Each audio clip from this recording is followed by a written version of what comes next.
Kemasukan sosok bersama Ki Samsul Arifin.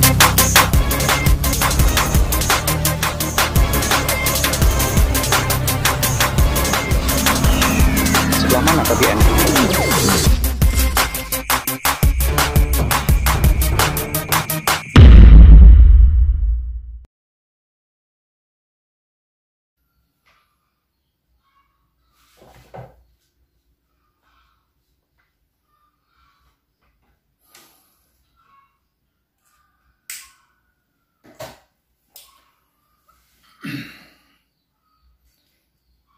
Assalamualaikum warahmatullahi wabarakatuh. Alhamdulillahirabbil alamin. Wa bihi nasta'inu ala umrid dunya waddin. Asyhadu an la ilaha illallah wa asyhadu anna Muhammadan abduhu wa rasuluh. Ya, saudara-saudaraku semuanya, saya jadi teringat masa perjuangan saya dulu ya. Ini boleh saya cerita ya, cerita aja nggak apa-apa. Mungkin saudara-saudara yang melihat tayangan saya ini mungkin pernah punya pengalaman yang sama dengan saya, seperti yang saya alami waktu dulu ya. Ini terjadi sekitar tahun 90-an, cuman saya nggak tahu pastinya ini tahun 90 berapa, saya juga sudah lupa karena kejadiannya udah lama banget. Dan entah kenapa beberapa hari yang lalu saya teringat dengan cerita-cerita yang saya alami dulu, yang mana ini adalah 3 sosok nenek-nenek, 2 sosok harimau. Itu pernah saya alami, tapi saya sendiri tidak mengerti apa maksud semuanya itu. Awal cerita itu terjadi pada waktu saya masih di Jawa ya. Saya waktu itu ikut satu padepokan, yang mana itu saya langsung diajarkan oleh gurunya ya, tanpa ada perantara dari murid kepercayaannya. Saya langsung diajarkan oleh gurunya. Beliau yang bernama Mbah Mukhlasin. Pada waktu itu rambut beliau panjang banget. Itu guru yang saya seganin, guru yang saya cintai.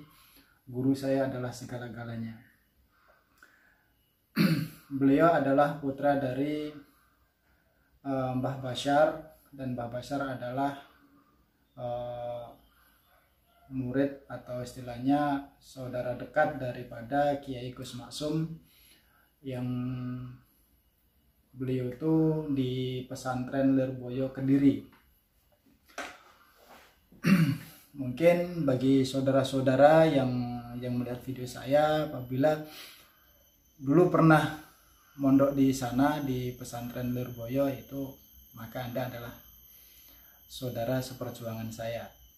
Nah, cerita saya dulu setelah saya dibimbing oleh beliau di padepokan. Nama padepokannya itu adalah Ta'limul Awam.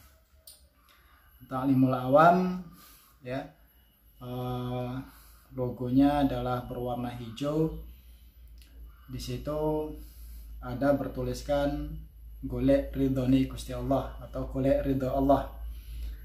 Jadi salah satu padepokan yang mana mengajarkan hati saya itu untuk belajar ikhlas, belajar untuk lebih mendekatkan diri kepada Allah ya, belajar meningkatkan spiritual guna untuk menciptakan suatu bentuk kekuatan supranatural pada masa itu. Dan saya masih ingat betul, makanya setelah selesai sholat itu saya selalu hadiahkan kepada guru saya, yaitu Mbah Mukhlasin. Setelah saya dibimbing beliau di sana beberapa tahun lamanya, suatu ketika saya melamar pekerjaan ya. Saya waktu itu melamar pekerjaan di Surabaya, tepatnya di Rungkut Industri. Di situ saya pernah bekerja di perusahaan sendok ya, pabrik sendok Kyungdong Indonesia atau KDI ya, disingkat KDI. Bukan KDI pemain pencari bakat penyanyi, bukan. Sebab saya nggak ada bakat di bidang penyanyi ya. Suaranya po hem-hem gitu. Oke. Singkat cerita, pada waktu itu setelah saya udah dapat pekerjaan di Surabaya, kemudian saya tempat kerja dengan kos saya ini kan jauh. Tempat kerja saya dengan kos saya itu jauh, masih di daerah Surabaya juga. Waktu itu saya sering pulang balik kerja itu ngojek atau ojek gitu ya. Jadi suatu ketika, karena saya ingin mampir ke tempat kawan saya waktu saya pulang kerja, soalnya dalam keadaan gerimis. Dari tempat saya kerja ke kos saya itu kurang lebihnya hampir 5 kiloan ya. 5 kiloan. Sementara karena waktu gerimis mau hujan dan suasana juga udah mulai malam ya, sekitar habis maghrib pada waktu itu, saya berniat untuk mampir ke rumah kawan saya, namanya Mas Anton ya. Jadi Mas Anton ini dia udah berumah tangga dan beliau juga adalah termasuk sosok yang saya kenal sangat baik ya dalam kehidupannya. Dia juga udah mapan gitu ya. Dia udah nikah, dia udah punya rumah sendiri. Nah, sewaktu ketika saya mau pulang kerja itu, saya lebih baik mau mampir ke rumah Mas Anton ya. Jarak dari perusahaan dengan rumah Mas Anton itu sekitar 2 kiloan, 2 kilo lebih lah kurasa. Jadi saya naik ojek, minta antarkan ke Gang Sawo. Ojek ini tidak mau, apalagi malam-malam udah mulai setelah maghrib nih saya dapat ojek, nggak mau, dia mau mengantarkan saya dengan alasan apapun dia utarakan. Terus kemudian saya coba untuk memberikan nilai lebih sebagai upahnya. Setelah dia menimbang-nimbang dengan nilai tersebut, akhirnya tukang ojek itu mau. Dan akhirnya saya diantarkan. Perjanjian mau diantarkan sampai ke rumah kawan saya, Mas Anton. Tapi setelah melihat Gang Sawo, pada waktu itu namanya ada Gang Sawo ya. Itu adalah jalan setapak termasuk dalam pinggiran kota Surabaya. Itu tukang ojeknya nggak mau ngantarkan ke dalam. Konon ceritanya Gang Sawo ini jalannya termasuk angker ya, termasuk angker. Sering ada tukang ojek ke situ tuh selalu dibuntutin oleh sosok kuntilanak ya. Terus ada penampakan gitu, seperti itu. Jadi akhirnya tukang ojek ini hanya bisa mengantarkan di depan gang tersebut, depan Gang Sawo, jadi nggak masuk ke dalam.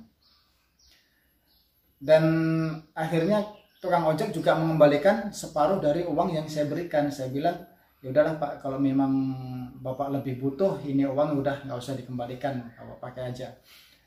Akhirnya saya masuk ke Gang Sawo itu sendirian. Ini jalan sudah mulai gelap banget dan hampir tidak terlihat jalannya ya. Sudah hampir tidak terlihat jalannya. Akhirnya saya berjalan kaki menuju ke rumah Mas Anton. Itu kurang lebih sekitar berjarak hampir 500 meter, itu kurang lebihnya. Dengan jalan kaki ini alhamdulillah, terkadang saat ada petir menyambar itu kan terang tuh, terangnya terang sesaat tuh. Nah di saat terang itulah baru terlihat mana jalan yang berlobang, mana jalan yang tidak berlobang. Itu saya jalanin aja terus. Saya dalam hati itu berpikir, waduh nanti ini kalau semakin lama, ntar lagi ini mau hujan deras nih, gimana nih, saya belum nyampe ke rumah kawan saya, sementara gerimis udah mulai agak deras gitu loh, gerimisnya udah mulai agak deras, dan saya merasa dingin banget gitu, dingin, kanan kiri nggak ada rumah ya, semuanya pepohonan, bahkan pohon-pohon pisang itu sangat banyak di sana gitu loh pada masa itu. Tapi kalau sekarang itu udah ramai ya, udah banyak penduduk. Pada waktu saya di sana dulu, waktu tahun 90-an, ini saya nggak tahu tahun 90 berapa, cuman saya ingatnya 90-an lah ya. Jadi kita cerita enaknya aja.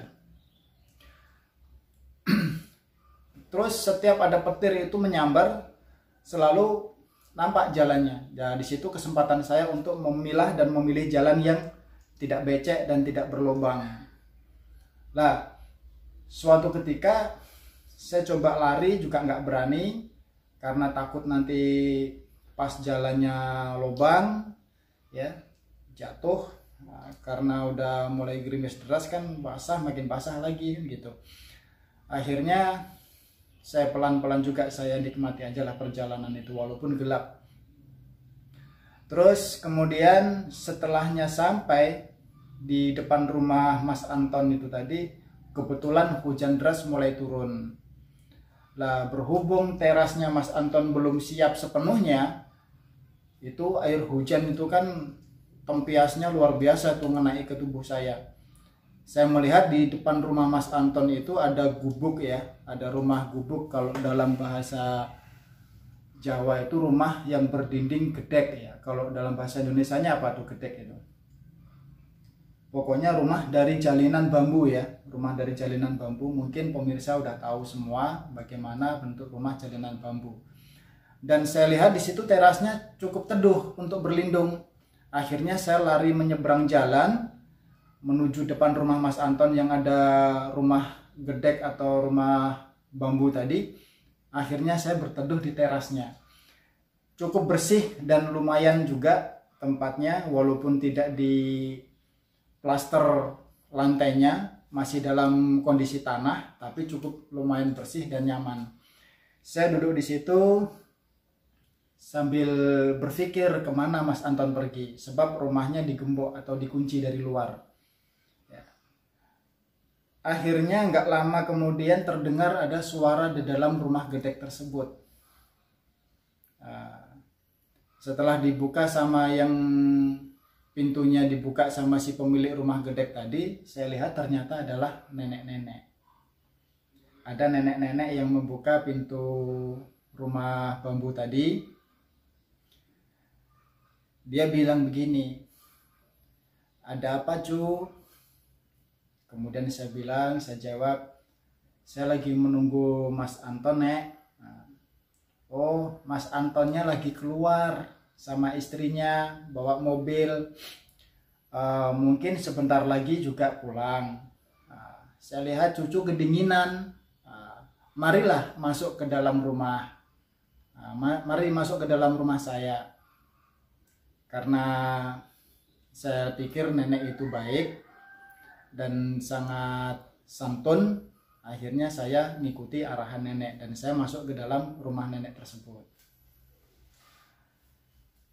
Tidak lama saya masuk ke dalam rumah nenek tersebut, saya dipersilahkan duduk di kursi kayu ya, kursi kayu dan meja kayu, tapi lantainya itu walaupun tidak ada plasteran, tidak disemen, atau lantainya dalam keadaan tanah bergelombang, tapi cukup bersih dan sangat bersih.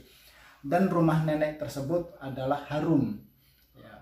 Wanginya itu wangi harum, seperti kapur barus, ya, seperti kapur barus, dan ada minyak-minyak yang saya pada masa itu tidak paham dengan minyak tersebut. Setelah saya dipersilahkan duduk, maka keluar dari dapur satu nenek lagi. Dari dapur ada keluar nenek lagi. Kemudian nenek tersebut, ada tamu katanya. Oh iya nek. Saya salaman dengan nenek ini. Rasa tangannya itu sama dengan nenek yang pertama membukakan pintu dan mempersilahkan saya masuk, yaitu tangannya dingin, hampir tidak ada tulangnya.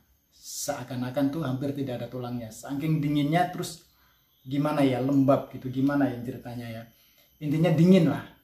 Dingin. Terus saya diberikan ubi ya, singkong, dikasih singkong, dan singkong itu saya lihat masih hangat gitu loh. Padahal waktu saya masuk itu nggak ada suara atau aroma perebusan singkong, nggak ada sama sekali perebusan singkong. Singkong itu saya makan untuk menghangatkan tubuh saya. Memang terasa singkong gitu loh, singkong. Terus dikasih air putih hangat. Terus nggak lama kemudian keluar lagi satu nenek dari kamar. Wah, ada tamu katanya. Setelah saya lihat, loh, ini tiga-tiganya nenek. Tiga-tiganya nenek.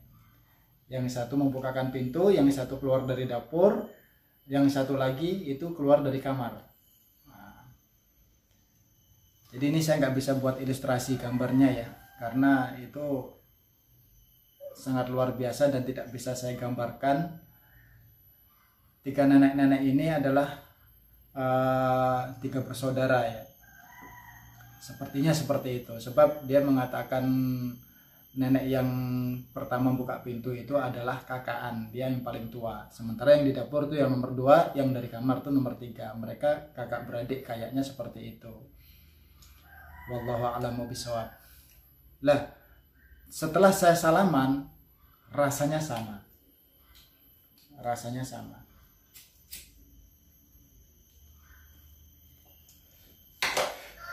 Dan nenek yang ketiga itu melihat saya dalam keadaan basah kuyup dan tangan saya serta kaki saya itu dingin, maka nenek itu mengatakan seperti ini, sebentar ya cu, nenek mau ke dapur,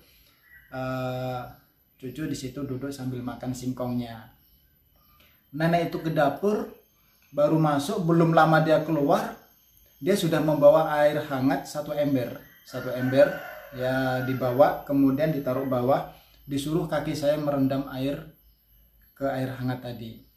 Kaki saya direndam di air hangat, memang hangatnya merata sampai ke ubun-ubun, tuh luar biasa ya. Langsung hangat badan saya, langsung semangat gitu loh, luar biasa. Awalnya saya segen ya, tapi dipaksa sama nenek itu untuk menghangatkan tubuh. Nah, jadi pemirsa, ini pengalaman saya waktu 90-an tahun ya, tahun 90 dulu ya, 90-an itu. Saya lupa tahunnya berapa. Terus kemudian nenek yang pertama membukakan pintu bilang begini, gimana cu, udah tenang pikirannya? Udah nek. Nah, terus nenek itu bercerita sama saya, cu, berhati-hatilah dalam hidup. Ya. Ya nek. Nenek itu menyarankan saya untuk selalu membersihkan hati dan pikiran. Nah, pada masa itu karena mungkin saya masih muda, saya nggak gubris lah. Iya saya iya kan, cuman saya nggak begitu apa gitu. Jadi nasihat beliau ini yang harus ditinggalkan pada hati kita itu, masih ingat banget saya apa ucapan nenek itu. Pertama adalah sikap sombong, sikap takabur, sikap tamak, sikap cemburu, ya. Terus egois, ya. Terus merasa dirinya itu lebih mampu daripada yang lain, ya. Itu yang harus ditinggalkan. Itu adalah nasihat dari nenek yang pertama. Tinggalkan sifat-sifat itu, ya. Tidak ramah kepada orang lain itu salah satu sifat egois, kata beliau.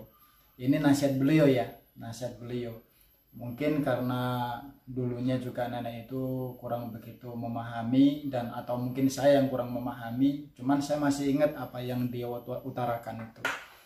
Hilangkan sifat egoismu. Kalau kamu merasa bersalah sama orang lain, atau kamu lebih merasa benar, lebih dahulukan kamu itu meminta maaf kepada orang lain. Karena sifat itu adalah sifat yang mulia di sisi Allah.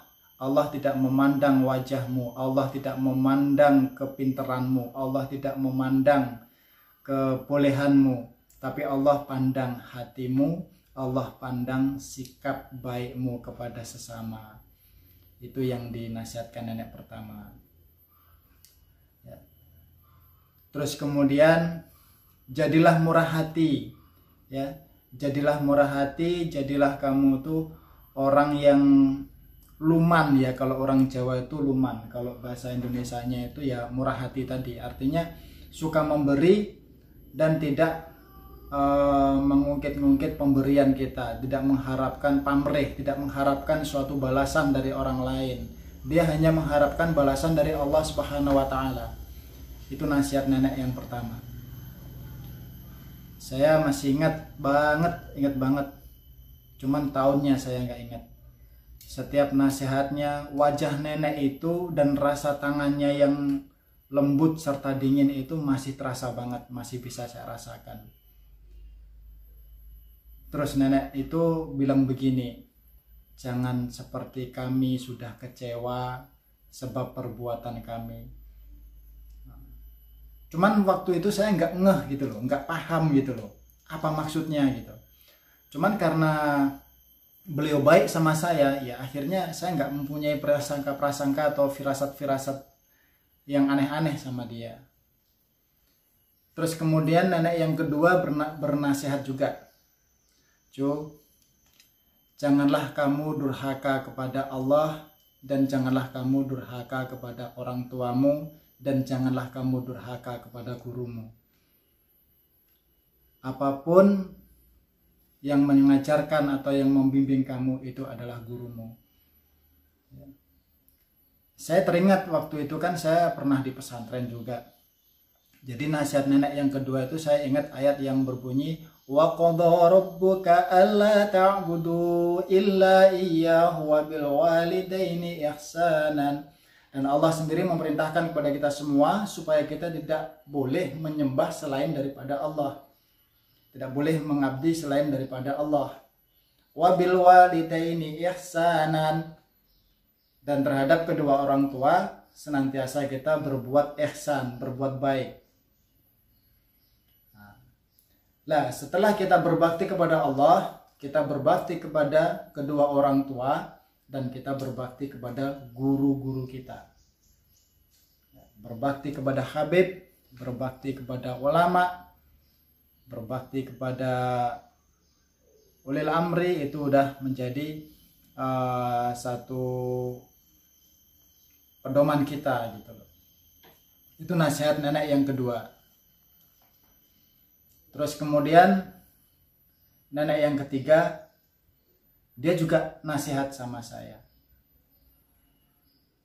Nasihat nenek yang ketiga, jangan kamu tinggalkan sholatmu, jangan kamu tinggalkan zikirmu, perbanyaklah kamu ibadah, perbanyaklah kamu sedekah, baik sedekah jiwa, sedekah rizki, ataupun tenaga. Ini adalah nasihat nenek yang ketiga. Jangan kayak kami sudah banyak meninggalkan sedekah, kami kecewa sementara kami sudah uzur. Lah, Di dalam rumah nenek itu banyak keganjilan sebenarnya. Ya, pertama dari bau-bau wangi-wangi, terus kemudian dia masuk ke dapur, dalam sekejap dia keluar sudah membawa ubi, masuk lagi ke dapur, keluar sekejap, ke dapur sekejap, kemudian keluar lagi membawa air panas. Kapan ngerebusnya dalam pikir saya gitu loh. Tapi itu nggak jadi saya permasalahkan, karena yang terpenting adalah nasihat nenek tersebut.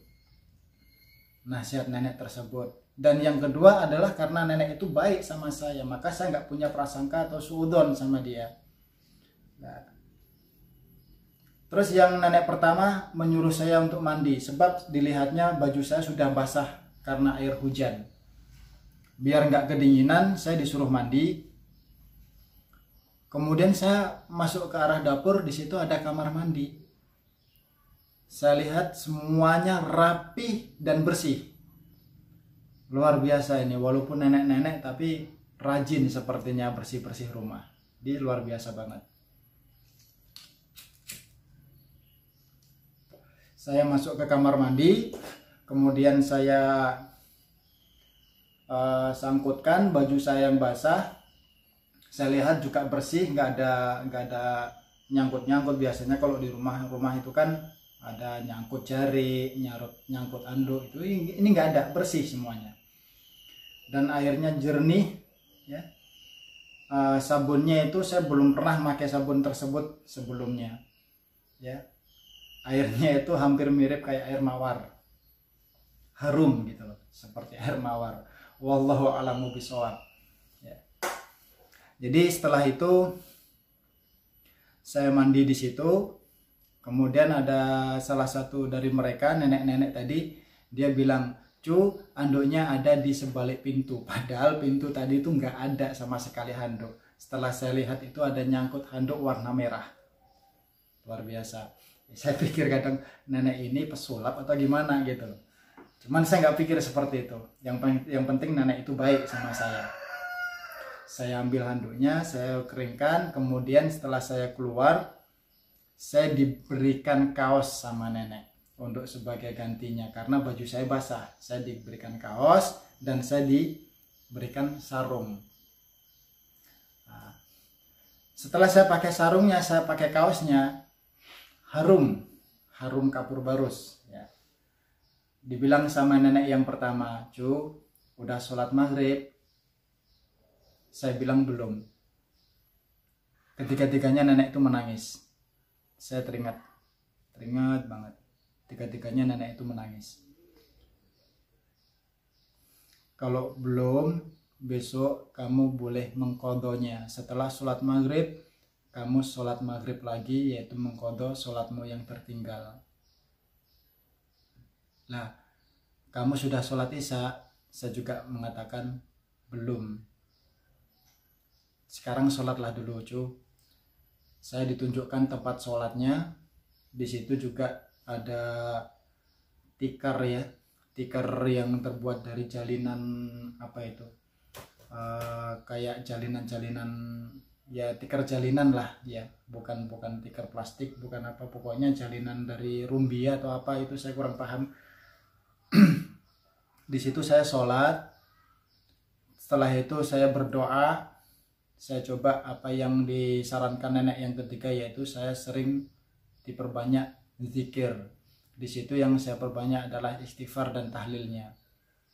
Setelah saya sholat, ketiga-tiga nenek itu senyum gitu loh. "Gimana, cu? Udah tenangkan hatimu, udah tenangkan pikiranmu, wajah cucu nampak bersih. Ingat, cu, jangan kamu tinggalkan sholat." Beliau menasihati saya lagi sambil menangis. Saya udah sholat, saya udah apa macam sudah di situ. Kemudian dipersilahkan untuk menikmati kopinya lagi. Kopi, dan setelah saya disuruh sholat selesai semua, dinasihati sama nenek itu tadi, saya disuruh minum kopinya lagi sambil makan ubinya. Belum habis ubi yang saya makan, kemudian terdengar suara mobil Mas Anton, kawan saya itu, datang. Dan saya lihat dari jendela nenek itu Mas Anton sedang membuka pintu. Setelah saya tahu seperti itu, saya bilang sama nenek, "Nek, itu kawan saya sudah datang. Jadi gimana Nek, saya mohon pamit dulu." Nenek yang mau nyuguhkan ubi tadi menangis. Sebab apa pemirsa? Sebab ubi yang saya makan tadi belum habis, masih ada separuh. Dibilang sama nenek ini, "Cu, setiap apa-apa yang kamu kerjakan, apapun yang kamu kerjakan, itu tidak akan pernah tuntas. Apapun yang kamu kerjakan, kamu tidak pernah menuntaskan pekerjaan itu." Saya bilang, "Benar Nek, Nenek kok tahu?" "Sebab saya tahu kamu makan ubi baru separuh, sisanya nggak kamu habiskan. Jangan dijadikan kebiasaan ya Cu." Sambil menangis beliau menasihati saya, "Jangan dijadikan kebiasaan, makanlah ubi itu sampai habis. Setelah habis ucapkan alhamdulillah, sebab itu adalah berkah dari Allah Subhanahu wa taala." Jadi setelah saya habiskan, kemudian beliau bernasihat lagi, "Cu, Nenek tahu kamu sedang menjalani satu bentuk pelajaran. Tuntaskan pelajaran yang kamu hadapi, tuntaskan pelajaran yang kamu pelajari." Saya nggak tahu, nggak maksud pelajaran apa yang harus saya tuntaskan. Perasaan waktu saya belajar di sekolah udah tuntas, ya. Perasaan saya belajar tugas di pabrik yang saya kerjakan itu juga udah tuntas. Kemudian nenek itu menambahkan, "Kamu belajar keilmuan di mana? Tuntaskan. Dan niatkan semua itu karena Allah Ta'ala, bersihkan hatimu, hindarkan permusuhan di antaramu." Sambil menangis nenek itu. Kemudian nenek yang pertama itu memeluk saya. Dingin banget badannya. Padahal yang tadinya saya tuh hujan-hujanan, setelah masuk rumah badan saya bisa hangat loh. Tapi nenek itu dingin banget. Tetap dingin. Tetap dingin badannya. Wallahu a'lamu bishawab. Tapi pemirsa, yang bisa kita ambil pelajarannya di sini adalah nasihat-nasihat dari nenek tersebut. Ya, nasihat dari nenek tersebut.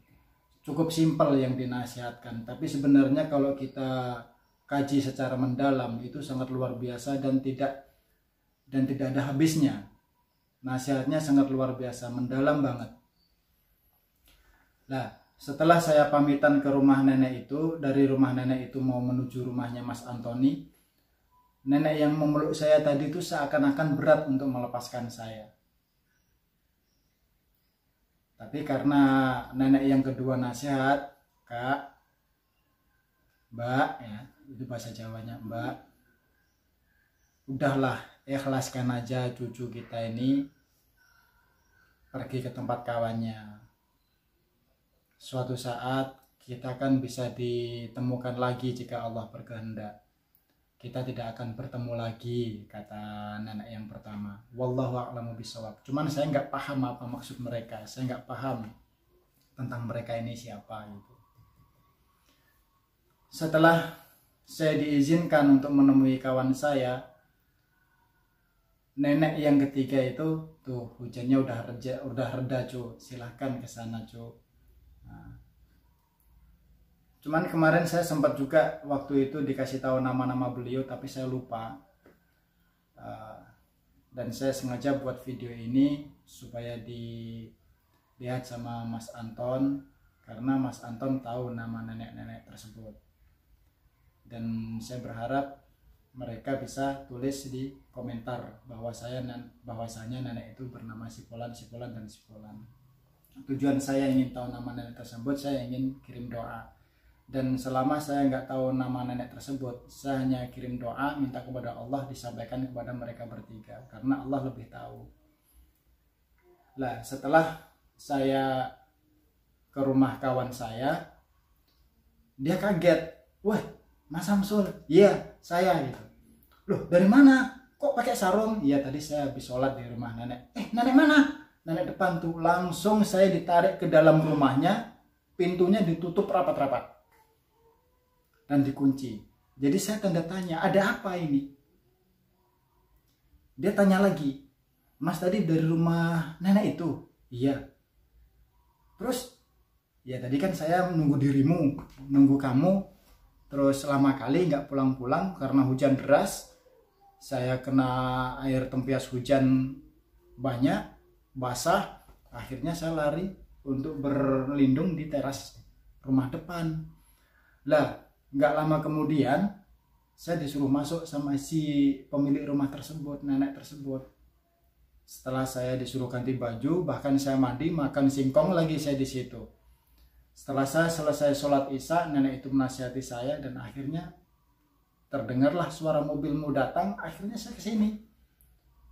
Saya ditariknya ke dalam nih pemirsa, sama kawan saya namanya Mas Anton tadi.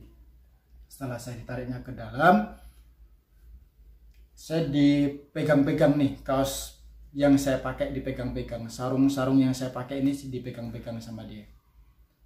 Dia cium pun bau harum. Baru dia cerita, baru dia buka cerita.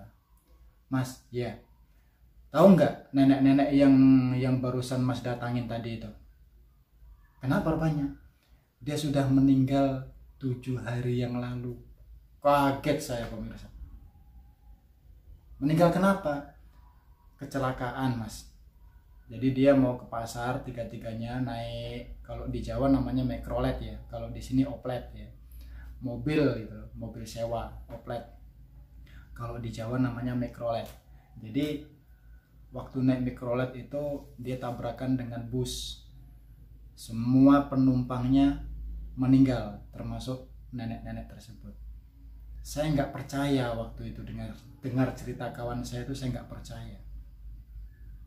Setelah saya ditunjukkan, kalau Mas nggak percaya tengok rumahnya. Saya lihat dari jendela kawan tuh rumah itu udah roboh, pemirsa. Rumah itu udah roboh. Jadi entah apa yang saya makan tadi, ubi, kopi, saya sholat di situ yang rumah begitu bersih dan rapi, walaupun penerangannya hanya lampu minyak. Ya. Tapi sangat luar biasa. Setelah saya lihat itu hancur rumahnya, roboh, udah reak, nggak mungkin lah dihuni lagi, nggak mungkin karena udah hancur kayak gitu. Jadi ini pengalaman nih ya, pengalaman yang saya alami, bisa bertemu dan dinasihati oleh 3 sosok nenek-nenek. Pemirsa yang budiman, yang dirahmati oleh Allah Subhanahu wa Ta'ala, kita bisa ambil kesimpulan apapun ya dari yang cerita ini tadi, apapun yang kita kerjakan tuntaskan wahai saudara-saudaraku. Itu nasihat dari nenek yang saya dapat. Terus kemudian hilangkan sifat egoismu, terlebih dengan saudara seperjuanganmu. Saudara seperjuanganmu itu adalah saudara kandungmu juga. Sifat egois, sifat tamak, sifat sombong, sifat-sifat yang tidak baik itu tinggalkan. Bersihkan hatimu, kerjakan perintah Rabbmu. Jadi di sini saya tidak memberikan tutorial dulu, tapi saya ingin berbagi pengalaman saya yang pada intinya nasihat-nasihat dari nenek itu yang saya sampaikan kepada saudara-saudara semua. Mari kita sama-sama untuk mencari keridhaan Allah ya, mencari keridhaan Allah agar hidup kita lebih berkah lagi. Insya Allah ini menjadi satu bentuk ikhtibar bagi kita, menjadi satu bentuk pelajaran bagi kita agar kita tidak meninggalkan perintah Allah dan tidak meninggalkan apa yang sudah dianjurkannya. Kita percaya ya, roh itu urusan Allah dan Allah tidak memberitahu kita tentang roh kecuali sedikit. Yang pasti itu bukan roh daripada nenek-nenek, melainkan khorin ya, atau jin khorin, jin pendampingnya. Wallahu a'lamu bishawab. Itu yang saya alami, itu yang saya rasakan, dan saya berbagi cerita ini. Kita ambil sisi baiknya, kita buang sisi buruknya. Saya Ki Samsul Arifin, wabillahi taufiq wal hidayah. Wassalamualaikum warahmatullahi wabarakatuh.